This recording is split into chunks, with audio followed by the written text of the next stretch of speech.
Bom dia, meus amores, tudo bem? Hoje vamos falar sobre o México, lá na página 140. O México é o único país da América do Norte que faz parte da América Latina. Faz fronteira aí com os Estados Unidos. O México, desde a sua independência, teve aí grandes perdas territoriais para os Estados Unidos. Após a sua independência, o México era o país mais extenso dos territórios hispano-americanos. É o terceiro país mais populoso da América. A capital do México é a Cidade do México. Conta aí com uma população de aproximadamente 9 milhões de habitantes.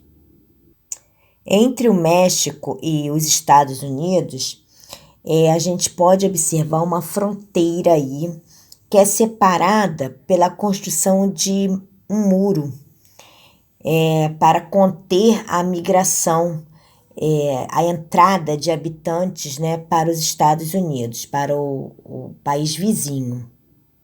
O presidente dos Estados Unidos, o atual presidente, Donald Trump, ele deu a continuidade da extensão do muro, justamente para evitar a migração vinda do sul, da costa oeste dos Estados Unidos, que são pessoas que vão tentar uma vida melhor nos Estados Unidos e trabalham ali com serviço de construção civil, setores de serviços, serviço braçal. As maquiladoras. Seu nome vem do termo maquila, usado principalmente na Espanha pelos proprietários de moinhos, que cobravam um valor dos agricultores locais para processar, trabalhar o milho. Hoje, né, atualmente, o termo se refere a qualquer indústria que não é fabricante original do produto. Essas empresas, elas trabalham com a montagem e acabamento dos produtos para exportação. No México, foram instaladas próxima à fronteira com os Estados Unidos. As maquiladoras são responsáveis por um grande deslocamento de mexicano para o país, para o norte do país, alterando aí o espaço econômico do México. Mesmo elas gerando empregos, as maquiladoras pagam baixos salários. E, além disso, elas aumentam a dependência do México em relação aos Estados Unidos. Um grande problema no México é o narcotráfico. É uma presença muito grande, é um desafio, na verdade, para o governo mexicano para combater, né, esse avanço no país. Vamos destacar também que essa questão do narcotráfico não é só no México, né? Apresenta também em outros países da América Latina. Inclusive, a gente pode observar aqui no Brasil. América Central. A América Central, ela está dividida em continental ou istmo e insular. A primeira, no caso, que é a América Central continental, ela é uma faixa estreita de terra que liga a América do Norte à América do Sul. E a América Central Insular, ela está subdividida em Grandes Antilhas e Pequenas Antilhas. Observem essa divisão política no mapa que está aí.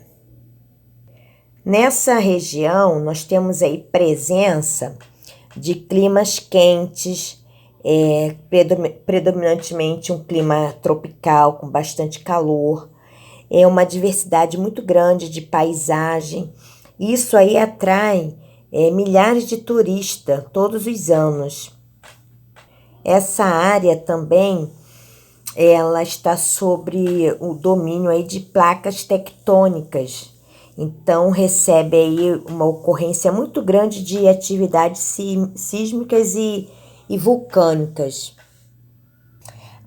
Na América Central Insular, a gente observa que há territórios aí com o domínio da França, dos Países Baixos, do Reino Unido e dos Estados Unidos. É uma área com bastante solos férteis, propícios aí para as atividades agrícolas. Também a gente encontra exploração dos recursos naturais, que vem ocorrendo inclusive de forma bem predatória. É uma área que a gente observa aí uma grande diferença socioeconômico, né? Um baixo índice de desenvolvimento econômico nessa região aí. A gente destaca aí também uma herança cultural. A elite aí vem interferindo constantemente sobre a população. O Panamá se localiza aí na América Central, junto aí à América do Sul. O Canal do Panamá ele tem uma posição estratégica, liga aí o Mar do Caribe, que as Antilhas, e o Oceano Pacífico. Os Estados Unidos são os mais interessados pelo Canal do Panamá. Inclusive, em 1903, eles estimularam o Panamá a se separar da Colômbia.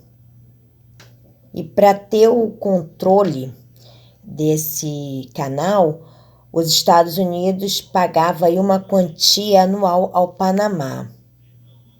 E em 2000, o controle do canal passa então para o Panamá.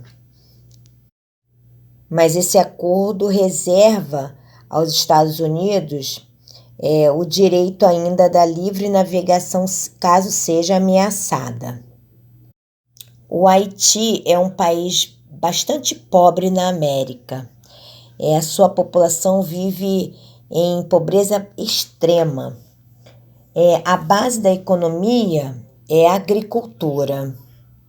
A maioria dos haitianos fala crioulo. É uma língua que surgiu através do espanhol, do inglês, do francês e dialetos africanos. Em 2004, ocorreu aí uma guerra civil no país e tropas da paz, inclusive comandada pelo Brasil, garantiu aí uma ajuda para a população. Em 2006, houve então a entrada de um novo governo. Então, minimizou os conflitos, né, as condições econômicas da população. Mas em 2010, eles aí são atingidos por um terremoto. E houve, então, milhares de mortos e desabrigados. A gente vê aí nessa foto o furacão que passou pelo Haiti em 2016, deixando o país numa situação muito grave. Com essa instabilidade, os haitianos deixam o país e vão buscar melhores condições de vida, emprego, moradia, educação em outro país. O Brasil tem sido o destino mais procurado pelos haitianos. Vamos falar agora sobre Cuba. Cuba era uma colônia espanhola e a economia era baseada no cultivo da cana. Em 1959, Fidel Castro implanta aí o socialismo em Cuba. Vale destacar que as medidas adotadas pelo governo de Fidel Castro contrariaram os interesses dos Estados Unidos. A União Soviética ofereceu apoio econômico, comercial e militar ao governo cubano nesse período. Os Estados Unidos determinam o embargo econômico a Cuba, proibindo aí países capitalistas que mantivessem relações econômicas com Cuba, que é um país socialista. E o que foi a Revolução Cubana? Foi uma melhoria que houve em Cuba, promovendo aí a reforma agrária, a melhora na educação, na saúde, mas, por um outro lado, proíbe aí a liberdade política, a liberdade de imprensa. Então, a gente pode observar que até hoje Cuba não tem um acesso à internet para todos. É bem restrito esse acesso, é bem restrita essa tecnologia. E esse embargo econômico dos Estados Unidos faz com que Cuba vivencie aí uma grave crise econômica. Em 2014, houve então uma diplomacia entre os Estados Unidos e Cuba. Então, houve a liberação de viagens, transações financeiras, dando aí a entender que estava havendo um acordo entre os dois países. Em 2017, o presidente Donald Trump ele cancela o acordo e reforça aí esse embargo econômico e restringe as viagens entre Estados Unidos e Cuba. Turma, estamos com atividades para serem feitas na plataforma, ok? Beijos!